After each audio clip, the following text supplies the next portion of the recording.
कि आप सब जानते हैं कि क्रेवन दी हंटर मूवी रिलीज हो चुकी है, जिसको देखने के बाद पर्सनली आपकी तरह मेरा मूड भी थोड़ा बहुत खराब ही है। इस मूवी से कुछ ज़्यादा उम्मीदें नहीं थी कि भैया मूवी कोई अच्छा काम करेगी, तो भाई वैसे भी एक फाइनल मूवी थी एसएसयू की, तो उस हिसाब से आप अंदाज़ा लगा सकते हो कि इन्होंने किस तरह डब्बा डोल किया सबका।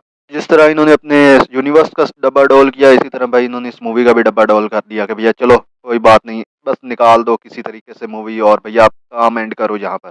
इसे कहते हैं बिना प्रिपरेशन के मैदान में उतरना। अगर यही सब तैयारियां पहले की होती तो अब ये एसएसयू बंद नहीं हो रहा था, बल्कि चल रहा होता। और मुझे अच्छा भी लग रहा था जब भाई इन लोगों ने अच्छे तरीके से कहा कि भाई हम एसएसयू का आगाज करने जा रहे हैं, तो मुझे बहुत अच्छा लगा था।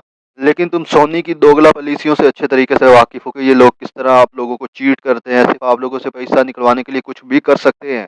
ट्रैवन दी हंटर मूवी भी इसी का एक एग्जाम्पल है कि भाई इन लोगों ने बस जल्दी जल्दी में एक मूवी उठाई और बना दी भैया, जो कॉमिक एक्यूरेट भी नहीं थी और काफी हद तक भाई कॉमिक को भी कट कर जाती है हर चीज में। एक ऐसा लड़का जो शिकार पर जाता है और उसको शेर की पावर्स मिल जाती हैं, उसके बाद वो क्रेवन द हंटर बन जाता है, उसके बाद वो जंगलों में रहना पसंद करता है, सब कुछ ऐसे ही पसंद करता है जैसे कि एक शेर पसंद करता होता है शिकार करना। तो भाई ये चीजें इसके थोड़े बहुत नेचर में पाई जाती हैं।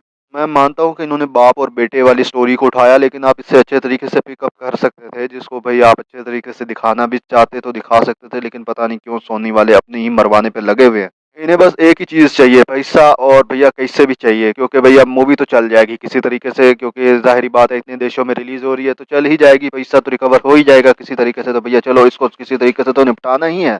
ये मूवी देखने के बाद बंदे के कानों से नहीं बल्कि आंखों से भी खून निकलना शुरू हो जाता है कि भैया आखिर एसएसयू ने किया क्या है मैदान के अंदर। भाई सोनी वाले क्या सो रहे थे जब ये मूवी लिखी जा रही थी? क्या पता इन लोगों ने डायरेक्टर, एक्टर और बाकी सबको, भैया पूरी मूवी वाले यूनिट को भाई इन्होंने दिहाड़ीदार मजदूर की तरह ट्रीट किया हो, तो उन्होंने भी शायद बदला ले लिया हो। नो डाउट कि एक्टिंग काफी ज्यादा अच्छी थी, लेकिन इसके बावजूद हम क्या करें? क्या हम एक्टिंग को तेल लगाएं, जबकि भाई आपकी ने अच्छी खासी मूवी को भैया बर्बाद करके रख दिया। ये मूवी पकड़ना तो बहुत सारे पॉइंट्स को चाहती थी, लेकिन पता नहीं क्यों भाई इन्होंने दिखाया तो सही, लेकिन उससे पिक नहीं कर पाए सही तरीके से, जैसे बाप बेटे का एंगल, क्रेवन दी हंटर का एंगल, और उसके बाद भाई ये सब चीजें जो भैया विलन आने की वजह से होती हैं। पहला विलन देखा है जो अपने हीरो को इसलिए मारना चाहता है कि भाई उसकी बुक्स में मेरा नाम ना आ जाए, कहीं वो मेरा शिकार ना कर ले। भाई ये कौन सा तरीका है भाई बचने का? इस तरह तो भैया राइनो हीरो बन गया और ये विलन बन गया। इससे अच्छा तो आप वैनम 3 को ही लास्ट मूवी डिक्लेयर कर देते, हमें ये देखने की जरूरत का नहीं थी, हमें जरूरत ही नहीं थी ये मूवी देखने की। साला तुम इस मूवी के नाम पर अगर चंदा भी मांग लेते ना, हम तब भी दे देते, क्योंकि हमें पता होता कि भैया आप लोगों ने हगना ही है।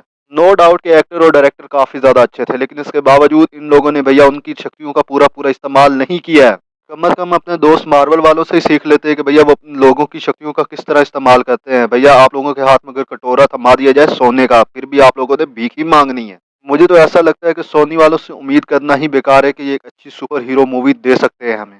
एक तो इन्होंने बिना प्रिपरेशन के इन्होंने यूनिवर्स का आगाज कर दिया, फिर उसके बाद भैया यूनिवर्स को अपने आप ही डब्बा डोल कर दिया कि भाई चलो भाई हमें नहीं बनाना, हम जा रहे हैं। ये ऐसा ही है कि तुम क्रिकेट देखते तो हो लेकिन तुम्हें खेलनी नहीं आती है, जब तुम खेलने जाते हो तो तुम्हें खेलनी नहीं आती, तुम वापस आ जाते हो और कहते हो कि भैया नहीं मेरे को नहीं खेलना। यहाँ पे सोनी वालों ने भी हमारे साथ वही हरकत की है। मैं ये नहीं कहता कि मूवी को अच्छा नहीं बनाया जा सकता था, मूवी को अच्छा बनाया जा सकता था अगर ये प्लॉट के अंदर प्लॉट ना रखते। प्लॉट के अंदर इतने प्लॉट्स रखे हुए हैं कि भैया समझ में नहीं आता कि भाई कौन सी चीज को पिक करे और कौन सी चीज को पिक ना करे।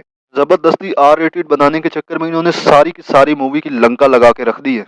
बाकी भैया तुम्हारी इस बारे में क्या राय है? अपनी राय कमेंट सेक्शन में दे सकते हो। अगर वीडियो अच्छी लगी हो तो चैनल को सब्सक्राइब करो, वीडियो को लाइक करो और शेयर कर दो।